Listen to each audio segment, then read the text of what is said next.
Anjuran: gunakan headphone untuk suasana yang lebih mencekam.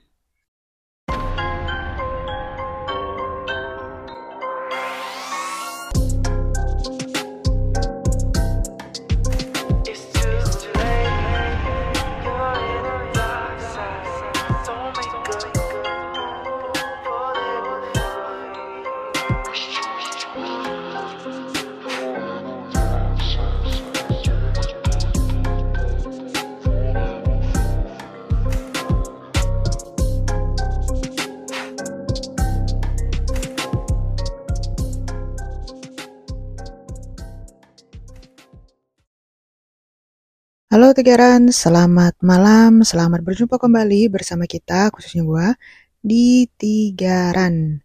Season yang kelima, episode yang keberapa ya? Ke-13 deh nih. Udah mau deket-deket season penutup.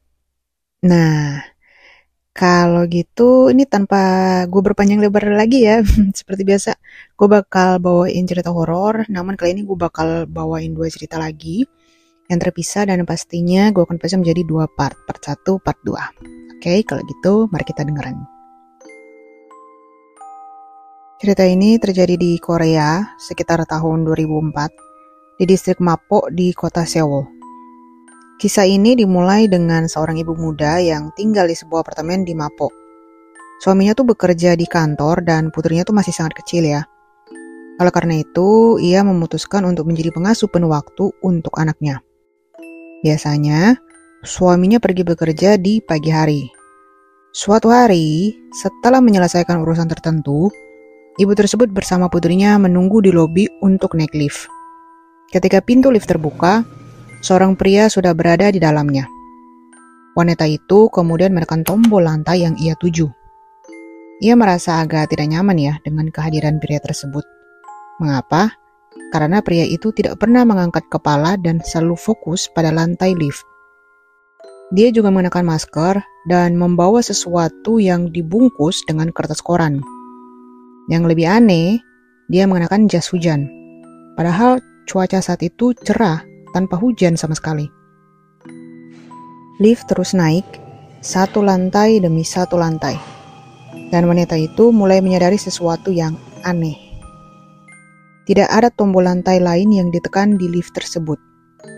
Hanya tombol lantai yang sudah ditekan oleh wanita tadi. Jadi, pria misterius itu tidak menekan tombol untuk lantai lain. Wanita tersebut merasa sangat takut. Ya, pastinya dia segera mengeluarkan ponselnya dan pura-pura menelepon suaminya. Dia berbicara seolah-olah sudah berada di dalam lift dan meminta suaminya untuk membukakan pintu saat dia sampai. Padahal ya, seperti yang sudah diinfo tadi kan, suaminya tuh sebenarnya masih berada di kantor. Nah, ketika lift akhirnya sampai di lantai apartemennya, wanita itu segera keluar dengan membawa putrinya. Pria berjas hujan itu juga keluar dari lift dan mengikuti wanita tersebut dengan perlahan. Sampai di depan pintu apartemennya, wanita tersebut segera menggedor pintu sambil berteriak, "Aku sudah di depan pintu, cepat bukakan pintunya." Melihat itu, pria misterius itu berbalik dan kembali menuju lift. Setelah wanita itu menghela nafas lega, dia mulai memasukkan kode PIN pada keypad pintu untuk masuk. Di Korea Selatan adalah hal yang umum bahwa pintu apartemen menggunakan kode PIN daripada kunci konvensional. Tetapi karena gemetaran dan terus menekan angka yang salah, si wanita ini belum masuk. Masalahnya nih, ketika salah itu kan pasti ada bunyi nada yang menandakan dia salah memasukkan kode. Si wanita itu sadar satu hal. Dia belum mendengar suara lift tertutup. Dan benar saja, pria jas hujan itu kembali lagi. Dan pria itu pasti tahu bahwa tidak ada siapapun di dalam apartemen saat ini. Dan pria itu pun langsung berlari ke arahnya. Wanita itu berteriak ketakutan. Buru-buru, wanita tersebut menekan kode yang benar dan langsung masuk ke dalam apartemen. Dalam waktu sepersekian detik itu, si penjahat sudah tepat di depan apartemennya. Dengan sekuat tenaga, ibu itu membanting pintu tutup. Sebelum si pria berhasil menahan daun pintu. Buru-buru dia kunci slot pintu, lalu mengintip melalui lubang pintu. Ternyata, pria itu memegang pisau dapur. Setelah berdiri beberapa saat, dia pun berjalan pelan kembali ke lift. Setelah kejadian itu, tidak lama di bulan Juli di tahun yang sama, ibu muda itu melihat berita seorang pembunuh berantai bernama Yo Yung Chul ditangkap. Pria itu mengaku telah membunuh 20 orang. Pada hari dia diringkus dan berjalan ke kantor kepolisian, dia mengenakan jas hujan kuning. Cerita part kedua. Ketika kecil, saya tinggal di sebuah desa yang masih kental dengan kepercayaan mistisnya. Apapun yang terjadi di desa, pasti akan dikaitkan dengan aura mistis. Bukannya mereka tidak mempercayai Tuhan, tetapi budaya tradisional yang kental membuat pola pikir masyarakatnya tidak berkembang. Tata cara peradaban kuno masih dijadikan panutan. Suatu hari, penduduk desa dihebohkan dengan kabar hilangnya anak tetangga berusia 5 tahun. Berbondong-bondong orang mencarinya di sekitar desa, membunyikan kentongan dan bahkan menyalakan obor. Itu terjadi pada senja menjelang maghrib, di mana anak itu tidak terlihat lagi sejak sore bermain di halaman rumahnya. Di desa ini, jika menjelang matahari terbenam, lingkungan menjadi sunyi. Orang tua banyak melarang anaknya bermain di luar rumah jika sudah menjelang maghrib. Mereka akan ditakuti dengan cerita hantu wewe gombel yang suka menculik anak. Sebagai anak-anak, tentu saja cerita itu sangat menakutkan. Jadi kami jarang bermain di luar rumah ketika menjelang malam. Anak ini tetap tidak ditemukan meski warga mencarinya kemana-mana. Orang tua anak tersebut bahkan sudah menghubungi orang pintar untuk mencari tahu keberadaan anaknya. Bahkan, ritual mistik pun mulai dilakukan mengikuti petunjuk sang dukun. Seperti menyembelih ayam cemani, membakar kemenyan, dan menaburkan garam di area rumahnya. Semua ritual telah dilakukan, tetapi anak itu masih belum ditemukan. Pengajian di musola diadakan untuk mendoakan anak yang hilang dan memohon kepada Tuhan agar segera ditemukan. Dan hal ini berlangsung selama beberapa hari. Pada hari kelima, ketika warga mulai putus asa, seluruh desa dihebohkan dengan berita bahwa seorang anak ditemukan di atas pohon kelapa sedang menangis. Warga berbondong-bondong ke tempat itu dan ingin melihat siapa anak itu. Apakah anak yang hilang dan yang sedang dicari, atau bukan? Dan ternyata benar, itu adalah anak laki-laki berusia 5 tahun yang hilang dan sibuk dicari oleh penduduk desa. Anak laki-laki itu dalam keadaan sehat, dan ketika ditanya apa yang terjadi, dia hanya menjawab tidak tahu. Dia hanya ingin bermain di halaman rumahnya, lalu dia berada di atas pohon kelapa ini secara tiba-tiba. Dia tidak ingat apapun yang terjadi atau siapa yang ke atas pohon kelapa yang tinggi. Pada akhirnya, warga membawa pulang anak laki-laki itu dan orang tuanya melakukan ruatan agar semua malapetaka tidak lagi mengikuti anaknya. Hingga saat ini, tidak pernah diketahui apa yang menyebabkan bocah itu menghilang selama berhari-hari dan berada di atas pohon kelapa. Namun, cerita mitos wewe gombel ini sangat terkenal di masa kecil saya. Mungkin setiap daerah memiliki mitosnya masing-masing. Entah benar atau tidak, walau alam bishohab. Oke, 3 Rans. Kira-kira demikian 2 cerita dari gue dan sebenarnya kalau berjujur ceritanya tuh agak kurang banget ya horor-horornya. Gue tahu sih, tapi ya itulah cerita yang gue temui pada saat pencarian. Dan kalau bisa dibilang sebenarnya justru cerita part pertama itu lebih ke menuju ke crime ya. Sedangkan crime itu masuk kriminalitas. Sedangkan yang kedua udah agak ada sedikit horornya, tetapi masih sedikit gitu, jadi belum kena banget sih. Cuma nggak apa-apa, setidaknya buat beberapa orang udah terhibur lah gitu. Ada selingan-selingan cerita kriminalitas juga lah ya. Padahal yang pertama tuh gue udah awal-awalnya gue pikir, waduh, ini kayaknya hantu yang suka ngikutin orang gitu loh. Terus padahal bayangin gue tuh kayak ini orang, nih hantu nih bakal hilang tiba-tiba nih pas nyentuh lantai berapa gitu kan. Atau dia keluar terus hilang atau ngikutin apa gimana gitu kan. Ternyata adalah pembunuh gitu. Ya begitulah ceritanya. Sedangkan yang kedua, udah ada kisah sosoknya sih sebenarnya si Wewe Gombelnya. Cuman agak kurang kena aja sih sebenarnya ceritanya. Cuman it's okay. Dan kalau boleh jujur ya, seperti biasa, gue nggak tahu tuh Wewe Gombel itu kayak gimana, sosoknya seperti apa. Cuman gue sebenarnya masih penasaran sih kenapa nih anak bisa tiba-tiba di atas pohon kelapa gitu. Emang ada gitu ya hantu tiba-tiba ngisengin orang, ya katakanlah anak-anak gitu, yang lagi main di mana munculnya di atas pohon kelapa gitu. Tapi gue pernah sering dengar juga sih ada orang main atau apa gitu kan, mungkin di jam-jam terlarang yang biasalah warga kan udah punya mitos kepercayaannya masing-masing. Pakemnya itu pokoknya jam-jam tertentu nggak boleh nih.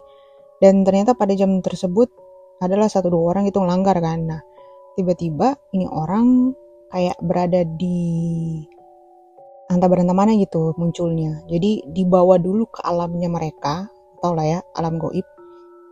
Nanti tiba-tiba beberapa hari kemudian pokoknya orang bakal muncul kembali sebenarnya ke dunia. Tapi ke alam kita ya maksudnya. Tapi munculnya itu di antah berantah ya. Mungkin ini salah satu contohnya kan. Dia adalah di atas pohon kelapa, tiba-tiba adalah muncul di hutan, tiba-tiba adalah muncul di mana gitu kan. Mungkin gak seperti itu. Serupa kali ya. Nah, paling gue pengen tahu sih kira-kira ada gak sih di antara kalian yang mungkin pernah dengar dari orangnya langsung. Kalian orang tuh bahasanya mungkin pernah disengin karena dia tadi ya ngelanggar pakem, melanggar mitos atau apalah gitu, melanggar aturan, sampai dia masuk alam goib dulu, bahkan gak ingat sama sekali yang terjadi di alam goib tersebut. Pokoknya tahunya tiba-tiba muncul di tempat lain. Kalau ada, boleh dong cerita, share-share ke kita. Oke? Nah, seperti biasa 3 Rans, gue tutup dulu episode kali ini. Tapi jangan lupa nih untuk tetap dengerin episode 3 Ran. Berikutnya ada di hari Kamis besok. So, stay tune dan tetaplah berdoa. Oke, bye-bye.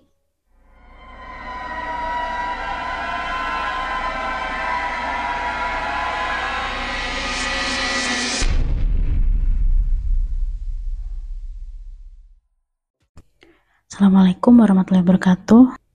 Selamat datang kembali di podcast 3 Ran, dimana hari ini episode 14. Gue tuh kadang suka lupa loh ini episode berapa. Dan seperti yang teman gue bilang, udah mau penghujung nih, minggu depan udah episode terakhir. Berarti di hari Kamis ya, Kamis depan. Gak kerasa ya, udah cepet banget kayaknya.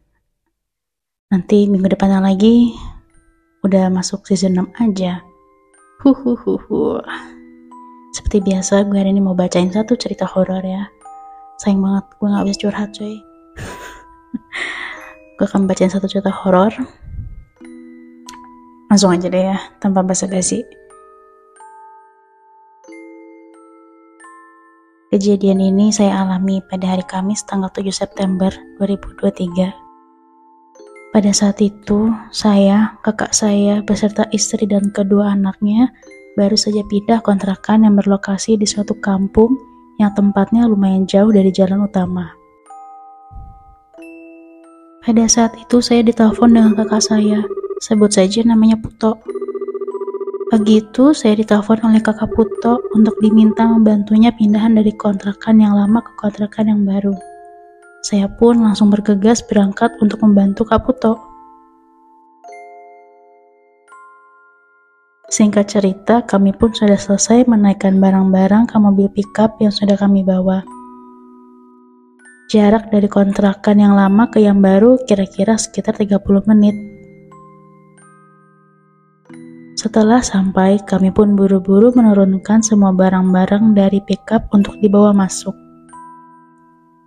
Setelah semua barang-barang sudah turun, Kak Puto pun langsung membuka pintu kontrakan. Baru setengah pintu dibuka, inilah awal gue merasakan keanehan. Tiba-tiba angin berhembus dari dalam keluar yang disertai hawa panas dan bau yang pengap di hidung. Kami di situ masih belum terlalu menghiraukannya. Oh iya, di kontrakan itu ada 2 lantai, dan total ada 8 kamar. Lalu ada 3 orang pekerja menempati kamar lantai 2 di nomor 6, dan kebetulannya saya di lantai 1 nomor 2, dan kamar lainnya kosong. Singkat cerita, kami sudah selesai memasukkan semua barang-barang bawaan kami ke dalam kontrakan. Semuanya sudah selesai rapi, kami bereskan. Menjelang jam 6 sore, keanehan mulai muncul kembali. Pada saat azan terdengar di luar, kamar ada suara orang seperti sedang menyapu dengan menggunakan sapu lidi. Srek, srek, srek. Pada saat gue coba ngecek, takutnya ada yang sedang beres-beres halaman, saya berinisiatif mau membantu dan biasa memperkenalkan diri ke tetangga kamar atas. Baru beberapa langkah menuju pintu, langkah gue pun terhenti. Terlihat dari balik jendela ada sosok putih yang melayang bolak-balik kanan, kiri, dan suara srek-srek yang berbunyi itu dihasilkan dari rambut yang panjang ke bawah sampai tanah bergesekan dengan daun-daun kering. Sontak gue pun langsung istighfar dan ingat sekarang waktu maghrib, mana mungkin ada orang nyapu maghrib-maghrib. Setelah itu saya masih belum cerita kepada kakak saya. Apa yang saya lihat mungkin hanya kebetulan. Saya memutuskan untuk mengambil wudhu dan melakukan sholat berjamaah dengan kakak saya, istri dan kedua anaknya. Singkat cerita, waktu pun berlalu, menunjukkan pukul 10 malam dan gangguan-gangguan tidak berhenti sampai di situ. Waktu itu semuanya udah pada tidur, hanya gue di situ di kamar gue. Gue ngerasa gerah banget, padahal kipas udah gue fullin ke mode yang paling kencang. Tapi anginnya itu serasa panas banget. Di situ gue nggak bisa tidur. Apalagi dengan kejadian tadi, apa yang gue lihat pada saat maghrib itu. Gue coba pejamin mata gue. Terus gue coba tidur, tiba-tiba terdengar suara gubrak, kencang banget. Kayak suara benda gede yang jatuh dari ketinggian. Sontak gue kaget dan gue memutuskan untuk keluar kamar ngecek apa yang terjadi. Pada saat gue membuka pintu kamar gue, ternyata kakak gue pun keluar kamar juga dan kaget juga mendengar suara benda jatuh. Di situ kami berdua mencari asal suara itu dan benda apa yang jatuh. Takutnya ada pohon tumbang dan jatuh di belakang kontrakan kami. Jadi kami cek dan tidak ada apa-apa. Pada saat mau balik lagi ke kamar masing-masing, saya melihat dari sisi samping mata saya, tepatnya di pojokan dapur sekilas ada bayangan putih yang menembus dinding. Di situ gue langsung merinding dan menceritakan semua kejadian yang gue lihat ke kakak gue. Dan kakak gue menanggapinya dengan santai dan bilang, mungkin kamu kecapean aja, jadi halusinasi. Singkat cerita, malam itu gue tidur sambil putar musik menggunakan headset. Dan alhamdulillah gue bisa tidur. Hari pun berganti. Pagi hari tidak terjadi apa-apa. Kami biasa bangun, sarapan, melakukan aktivitas dan kesibukan masing-masing. Akan tetapi pada saat hari menjelang malam, hawa-hawa mencekam itu pun muncul lagi. Di sini baru gue yang merasakan atau mengalami kejadian-kejadian mistis, sedangkan kakak gue, istrinya dan kedua anaknya yang masih kecil belum mengalami gangguan apa-apa. Lanjut di malam kedua, Di kontrakan itu banyak gue ngedenger suara-suara aneh, seperti TV nyala sendiri, suara keran air yang mati nyala, suara anak kecil bermain padahal jam udah larut malam. Gue hiraukan suara-suara itu. Nah, kebetulan gue kan lagi di kamar pada saat itu. Gue lagi tidur, dan tumben banget gue tidur cepet. Gue tidur di jam 9 malam. Baru belum lama gue tidur, tiba-tiba gue pengen buang air kecil. Gue masih belum sadar, masih merem-melek gitu. Gue jalanlah ke kamar mandi. Di situ gue lihat ada sosok duduk diem lagi menghadap ke TV. Gue kira itu kakak gue lagi nonton TV. Setelah gue selesai pipis, gue baru sadar bahwa pada saat gue lewat, TV posisinya tuh lagi mati atau nggak nyala. Gue diem di kamar mandi sambil dalam hati gue bilang, yang tadi itu siapa? Gue diem sambil manggil kakak gue, Kak, kok nggak ada yang jawab ya? Gak mungkin itu kakak gue. Akhirnya gue coba beraniin diri untuk balik lagi ke kamar. Gue pelan-pelan jalan keluar kamar mandi sambil berusaha positif. Gue salah lihat atau cuma lo aja ya? Terus alangkah kagetnya gue, ternyata sosok itu masih ada di situ. Sontak gue teriak, Allahu Akbar, astagfirullah. Sosok itu berdiri, kepalanya muter ke belakang, tapi mukanya gak kelihatan, ketutupan rambut yang panjang. Gue gedor-gedor pintu kamar kakak gue sambil gue merem, gak berani buka mata. Di situ gue minta balik ke rumah ibu gue. Gue gak mau lagi tinggal di situ. Dan malam itu gue tidur ngumpul satu kamar berlima. Akhirnya pagi pun tiba. Gue di situ pamit pulang ke rumah ibu gue. Cerita tidak berakhir sampai di situ. Malam ketiga, ini gue dengar dari cerita kakak gue. Malam ketiga kan gue udah balik ke rumah ibu gue.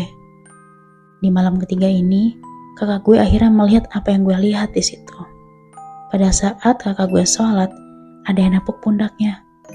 Padahal dia sholat sendiri di ruang TV. Terus mendengar suara-suara aneh dan banyak gangguan lainnya. Singkat cerita, malam itu pukul 10, kakak gue bercerita bahwa anaknya tiba-tiba nangis tengah malam sambil menunjuk ke arah pojok dapur. Di situ kakak gue panik, langsung dibacain Al-Quran. Dan kakak gue melihat, katanya di dapur ada sosok hitam gede, mata merah, kuku panjang bertaring, lagi melotot ke arah kamar kakak gue. Di situ kakak gue langsung nelpon sama keluarganya, ibu gue, bapak gue sendiri, dan semua keluarga datang ke situ waktu itu. Jam menunjukkan kira-kira jam 1-an. Pas gue nyampe di situ, gue kaget bukan main. Istrinya kakak gue lagi kerasukan, ketawa-ketawa melengking dan dua anaknya nangis sambil melotot di situ. Kami langsung ambil wudhu, ngaji secara bersama, dan bapak gue nelpon teman ustadznya yang peka tentang gaib. Singkat cerita, Pak Ustadz datang. Di situ, hawa mencekam makin kuat. Seperti bentrokan hawa dingin dan panas. Gue di situ sampai mual muntah. Suara ketawa Miss K makin jelas terdengar. Dan entah gue doang apa yang lain juga lihat, gue seperti diperlihatkan suasana alam lain seperti ramainya orang dan banyak anak kecil bermain lari-larian. Dan perasaan gue seperti gue duduk di lapangan terbuka. Setelah itu kepala gue terasa berat seperti mau tidur. Dan tiba-tiba, dek, seperti ada yang nepuk pundak gue dengan keras. Dan dada terasa sesak, semuanya gelap. Pada saat gue buka mata, ternyata Pak Ustadz lagi berusaha bangunin gue yang katanya gue ikut kerasukan. Dan gue gak tahu apa yang terjadi. Kata Pak Ustadz, setelah istrinya kakak saya diruqyah dan anak-anaknya kakak diruqyah, semua jin yang ada di situ berusaha nyerang ke gue. Nah, singkat cerita, semuanya sudah stabil, aman, Pak Ustadz nyaranin untuk pindah malam itu juga semuanya. Ada satu hal yang masih gue bingung.